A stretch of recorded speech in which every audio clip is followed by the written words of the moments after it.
আমার নাম রামকৃষ্ণ। আমি ফিজিওথেরাপি ছাত্র। আমার প্রশ্ন হলো, আল্লাহর আদম হাওয়াকে সৃষ্টি করার কি প্রয়োজন ছিল, অথবা এই বিশ্বজগৎ এগুলো সৃষ্টি করে কি উপকার পাবেন? আমার দ্বিতীয় প্রশ্ন হলো, সবকিছুই কেউ সৃষ্টি করেছে, তাহলে ঈশ্বর তাকেও অবশ্যই কেউ সৃষ্টি করেছে। আল্লাহ শব্দটার অর্থ কি? ভাই 3টা প্রশ্ন করেছেন। প্রথম প্রশ্নটা, আল্লাহ কেন আদম হাওয়াকে সৃষ্টি করলেন, এই সৃষ্টি করার কারণটা কি, বিশ্বজগৎ সৃষ্টির কারণ কি? আল্লাহ সৃষ্টি করেছেন আদম আর হাওয়াকে, তারা দুজনে শান্তিতে থাকুন, যাতে করে মানুষ যাতে আসতে পারে। তারা আমাদের সবার পূর্বপুরুষ। পবিত্র কোরআনে সূরা হুজুরাতের 13 নম্বর আয়াতে উল্লেখ করা হয়েছে, ইয়া আইয়ুহান নাসু ইন্না খালাকনাকুম মিন যাকরিন ওয়া উনসা ওয়া জাআলনাকুম শুউবান ওয়া কাবাইলা লিতাআরাফু ইন্না আক্রামাকুম ইনদাল্লাহি আতকাকুম ইন্নাল্লাহা আলিমুন খাবীর। হে মানুষ জাতি, আমি তোমাদের সৃষ্টি করেছি এক পুরুষ ও এক নারী হতে, আর তোমাদের বিভক্ত করেছি বিভিন্ন জাতি আর গোত্রে, যেন তোমরা অন্যের সাথে পরিচিত হতে পারো। এই জন্য নয় যে অন্যকে ঘৃণা করবে। আর আল্লাহর কাছে অধিক মর্যাদার সম্পন্ন সেই ব্যক্তি যার আছে তাকওয়া। আল্লাহ যেটার মাধ্যমে মানুষের বিচার করেন, টাকা পয়সা নয়, গায়ের রং নয়, জাতি বা গোত্র নয়, ধর্মমত নয়, সেটা হলো তাকওয়া। সেটা হলো আল্লাহকে মানা, ন্যায়পরায়ণতা, ধার্মিকতা। তাহলে আদম আর হাওয়া আলাইহিস সালাম তারা আমাদের সবার পূর্বপুরুষ, আপনারও পূর্বপুরুষ, আমারও পূর্বপুরুষ, সব মানুষের। সেজন্য আপনাকে ভাই বলে ডেকেছি। ভাই, সব মানুষ ভাই ভাই। আল্লাহ বলেছেন ইয়া আইয়ুহান নাস, হে মানুষ জাতি। আর পবিত্র কোরআনে সূরা ইসরার 70 নম্বর আয়াতে উল্লেখ করা হয়েছে, ওয়া লাকাদ কাররামনা বানি আদামা। আল্লাহ তাআলা মর্যাদা দিয়েছেন সব আদম সন্তানকেই। হোক আপনি জন্ম নেন ইন্ডিয়ায়, আমেরিকায়, ইংল্যান্ডে, জন্মান কোনো হিন্দু পরিবারে বা মুসলিম পরিবারে বা খ্রিস্টান পরিবারে, আল্লাহ বলেছেন তিনি সব মানুষকে মর্যাদা দিয়েছেন। মানুষে জন্মালে আল্লাহ তাকে মর্যাদা দেবেন। সে হোক আপনার নাম জাকির, আব্দুল্লাহ, রামু, শঙ্কর, মানুষে জন্মালে আল্লাহ মর্যাদা দেবেন। আপনার প্রশ্নতে আসি, কেন আল্লাহ তাআলা মানুষ সৃষ্টি করলেন? আল্লাহ মানুষ সৃষ্টি করেছেন কারণ আল্লাহ বলেছেন মানুষ হলো আল্লাহ সৃষ্টির মধ্যে সেরা।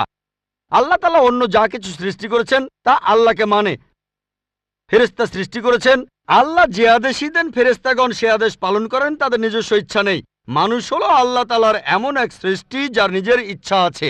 আমরা তার কথা মানতেও পারি, নাও মানতে পারি। তাই আল্লাহ আমাদের সৃষ্টি করেছেন, আমরা হলাম তার সৃষ্টির সেরা, আশরাফুল মাখলুকাত। তবে আমরা আল্লাহ তাআলার কথা মানতে পারি, নাও মানতে পারি। যদি আল্লাহর আদেশ মানেন তাহলে জান্নাতে যেতে পারবেন, তাহলে বেহেশতে যাবেন, স্বর্গে যেতে পারবেন। যদি আদেশ না মানেন তাহলে জাহান্নামে যাবেন, দোজখে যাবেন। তাহলে এই জীবনটা পরকালের জন্য পরীক্ষা। পবিত্র কোরআনে সূরা মুলকে 2 নম্বর আয়াতে উল্লেখ করা হয়েছে, আল্লাযী খালাকাল মাউতা ওয়া হায়াতা।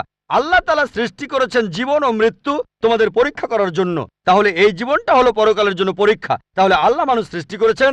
আর আল্লাহ বলেছেন সূরা জারিয়াতের 56 নম্বর আয়াতে উল্লেখ করা হয়েছে, ওয়ামা খালাকতুল জিন্না ওয়াল ইনসা ইল্লা লিয়াবুদুন। আমি সৃষ্টি করেছি জিন ও মানুষকে যেন তারা আমার ইবাদত করে। তাই আমাদের উচিত আল্লাহ তাআলার আদেশ নিষেধগুলো মেনে চলা। তাহলে আমরা আল্লাহ সুবহানাহু ওয়া তাআলার অন্যরকম সৃষ্টি যার নিজস্ব ইচ্ছা আছে। আমরা আল্লাহ তাআলার আদেশ মানতে পারি, আবার নাও মানতে পারি। অন্যান্য সকল সৃষ্টি যেমন তারা, গাছ, পাহাড়, পবিত্র কোরআন বলছে তারা আল্লাহ তাআলাকে সেজদা করে, তার সামনে নতজানু হয়, আল্লাহকে মানে। আমাদের স্বাধীন ইচ্ছা আছে, আল্লাহ আমাদের এই স্বাধীন ইচ্ছা দিয়েছেন। এই স্বাধীন ইচ্ছা নিয়ে যদি আল্লাহকে মানেন আপনি তাহলে ফেরেশতাদের উপরে চলে যাবেন। আর যদি আল্লাহ তাআলাকে না মানেন তখন হবেন শয়তানের সহযোগী। আল্লাহ আমাদের সৃষ্টি করেছেন পরকালের পরীক্ষার জন্য। আপনার দ্বিতীয় প্রশ্নে আসি, সবকিছুর একটা স্রষ্টা আছে, আল্লাহকে বানিয়েছে কে? যদি কেউ বলে সবকিছুরই একটা স্রষ্টা আছে, কথাটা ঠিক নয়। সব সৃষ্ট জিনিসের স্রষ্টা আছে। আল্লাহ তাআলার সংজ্ঞা হচ্ছে তাকে কেউ সৃষ্টি করেনি। যখনই বলবেন কে আল্লাহকে বানিয়েছে, সে আল্লাহ নয়। আল্লাহ তাআলার সংজ্ঞা হচ্ছে তিনি সৃষ্টি হননি। ধরেন এক লোক আপনাকে বলল যে ভাই, আমার বন্ধু জন, সে হাসপাতালে ভর্তি হয়েছে, সে একটা বাচ্চার জন্ম দিয়েছে। বলতে পারবেন এই বাচ্চাটা ছেলে না মেয়ে? বলতে পারবেন? চেষ্টা করেন, দেখেন। পারবেন না কেন? ছেলে না মেয়ে? হ্যাঁ না। ধরেন ভাই জন, সে হাসপাতালে ভর্তি হয়েছে, সে একটা বাচ্চার জন্ম দিল। এই বাচ্চাটা ছেলে না মেয়ে? আপনি বলতে পারবেন? না। না। 50% চান্স ছেলে না মেয়ে। লোকজন সবাই হাসছে কেন? বলতে পারবেন? পারবেন না কেন? যে উত্তরই বলেন সেটা কি ঠিক হবে? চেষ্টা করে দেখেন, যে বাচ্চাটা জন্মালো সে কি ছেলে না মেয়ে? চেষ্টা করেন। মেয়ে। মেয়ে। ভাই, পুরুষ লোক কি বাচ্চার জন্ম দিতে পারে? হ্যাঁ, এখানে আপনি ভুল করেছেন। একইভাবে ভুল করেছেন যখন বললেন কে আল্লাহকে বানিয়েছে। পুরুষ লোক কোনো বাচ্চার জন্ম দিতে পারে না, তাহলে তো মেয়ে বা ছেলে হওয়ার প্রশ্নই আসে না। এখন কি আপনি বুঝতে পেরেছেন?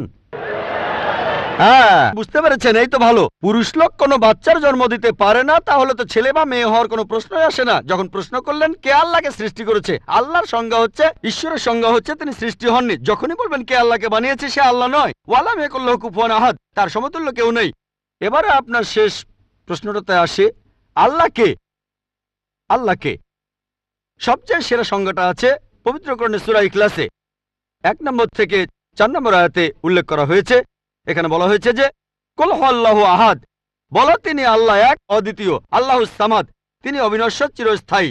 লাম ইয়ালিদ ওয়া লাম ইউলাদ, তিনি জন্ম নেননি, কাউকে জন্ম দেননি। ওয়া লাম ইয়াকুল্লাহু কুফুয়ান আহাদ, তার সমতুল্য কেউ নেই। এই হলো 4 লাইনের সংজ্ঞা আল্লাহ সুবহানাহু ওয়া তাআলার।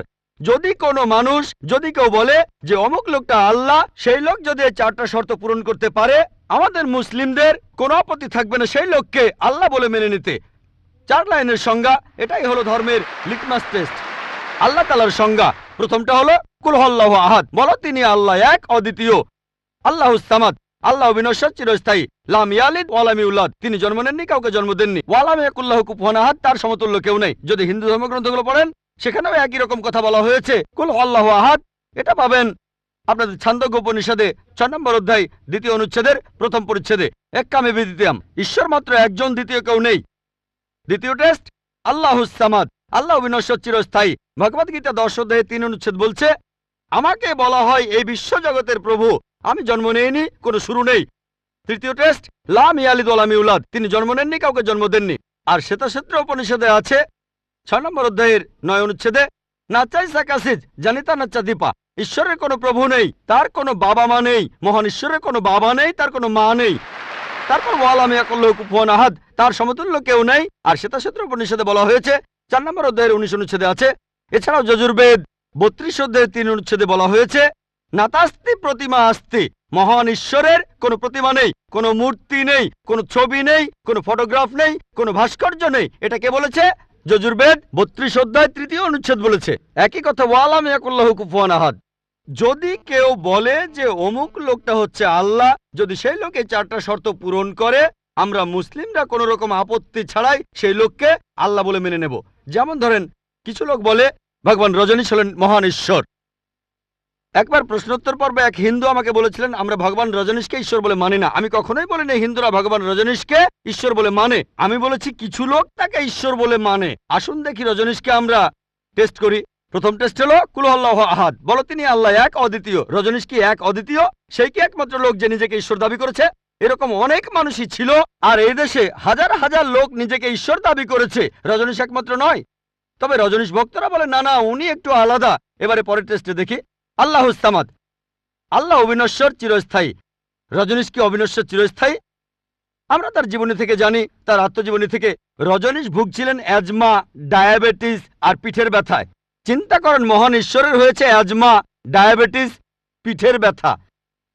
তৃতীয় টেস্ট লাম ইয়ালিদ ওয়া লাম ইউলাদ, তিনি জন্ম নেননি, কাউকে জন্ম দেননি। ভগবান রজনীশ জন্মেছিলেন মধ্যপ্রদেশে, তার বাবা মাও ছিলেন। 1981 সালে তিনি আমেরিকায় গেলেন, ইউএসএ। তখন হাজারো আমেরিকান তার ভক্ত হয়ে গেল। তারপরে আমেরিকার অরিগন প্রদেশে তিনি বানালেন একটা সেন্টার, আর তার নাম দিলেন রজনীশপুরম, তার গ্রাম। পরবর্তীতে আমেরিকান সরকার তাকে অ্যারেস্ট করে কারাবন্দী করে রাখলো। রজনীশ বলতো যে আমেরিকান সরকার তাকে স্লো পয়জনিং করেছে। চিন্তা করেন, মহান ঈশ্বরকে স্লো পয়জনিং করা হয়েছে। 1985 সালে আমেরিকান সরকার তাকে বের করে দিলে সে ইন্ডিয়ায় চলে আসে। তারপর এখানে পুনায় সে আরেকটা সেন্টার খুললো, আর তার নাম দেওয়া হলো ওশো কমিউন। যদি রজনীশের সমাধির কাছে কখনো যান, তার সমাধির উপরে লেখা আছে ভগবান রজনীশ ওশো। কখনো জন্মাননি, কখনো মরেননি, তবে পৃথিবীতে ভ্রমণ করেছেন 1931 সালের 11 ডিসেম্বর থেকে 1990 সালের 31শে জানুয়ারি পর্যন্ত। কখনো জন্মাননি, কখনো মরেননি, তবে পৃথিবীতে ভ্রমণ করেছেন 1931 সালের 11 ডিসেম্বর থেকে 1990 সালের 31শে জানুয়ারি পর্যন্ত। তার সমাধিতে এটা লিখতে ভুলে গেছে যে পৃথিবীর 21টা দেশ তাকে ভিসা দেয়নি। মহান ঈশ্বর আসলেন এই পৃথিবী ঘোরার জন্য, বিভিন্ন দেশে যাওয়ার জন্য তার নাকি ভিসাও লাগে। তখন গ্রিসের আর্কবিশপ বলেছিলেন, যদি রজনীশকে এই দেশ থেকে তাড়িয়ে না দেওয়া হয়, আগে তার ঘর পোড়াবো, তারপর ভক্তদের ঘর পোড়াবো। শেষ টেস্ট ওয়ালাম ইয়াকুল্লাহু কুফুয়ান আহাদ। পরীক্ষাটা এতই কঠিন যে একমাত্র আল্লাহ ছাড়া কেউই পাশ করবে না। যখনই আল্লাহর সাথে কারো তুলনা করবেন, সে আল্লাহ নয়। ওয়ালাম ইয়াকুল্লাহু কুফুয়ান আহাদ। এখন ভগবান রজনীশ অন্য অনেক মানুষের মতো মুখে দাড়ি ছিল, একটা নাক, দুটো চোখ, দুটো কান, দুটো হাত। যখন আল্লাহর সাথে পৃথিবীর কোনো কিছুর তুলনা করবেন, সে আল্লাহ নয়। ওয়ালাম ইয়াকুল্লাহু কুফুয়ান আহাদ। যদি কেউ বলে যে আল্লাহ তাআলা 1000 গুণ বেশি শক্তিশালী, আপনারা কি শোয়ার্জনেগারের নাম শুনেছেন? এই লোকের নাম কখনো শুনেছেন? কখনো শুনেছেন তার নাম? এই লোক একটা সময় ছিল মিস্টার ওয়ার্ল্ড, মিস্টার ইউনিভার্স, পৃথিবীর সবচেয়ে শক্তিশালী লোক, বিশ্বজগতের সবচেয়ে শক্তিশালী লোক। যখনই আল্লাহকে তুলনা করবেন কোনো কিছুর সাথে, হোক সেটা আর্নল্ড শোয়ার্জনেগার, হোক সেটা দারা সিং, হোক সেটা কিং কং, হোক সেটা 1000 গুণ বা লক্ষ গুণ, যখনই আল্লাহর সাথে পৃথিবীর কোনো কিছুর তুলনা করবেন, সে আল্লাহ নয়। ওয়ালাম ইয়াকুল্লাহু কুফুয়ান আহাদ। তার সমতুল্য কেউ নাই। তাহলে এই হলো 4 লাইনের সংজ্ঞা আল্লাহ সুবহানাহু ওয়া তাআলার পবিত্র কোরআনে আছে। আপনি যে ঈশ্বরের পূজা করছেন, ভাই, সেই ঈশ্বরকে সূরা ইখলাস দিয়ে টেস্ট করুন। যদি তিনি পাশ করেন, তাহলে সত্যিকারের ঈশ্বর, তা না হলে নকল ঈশ্বর।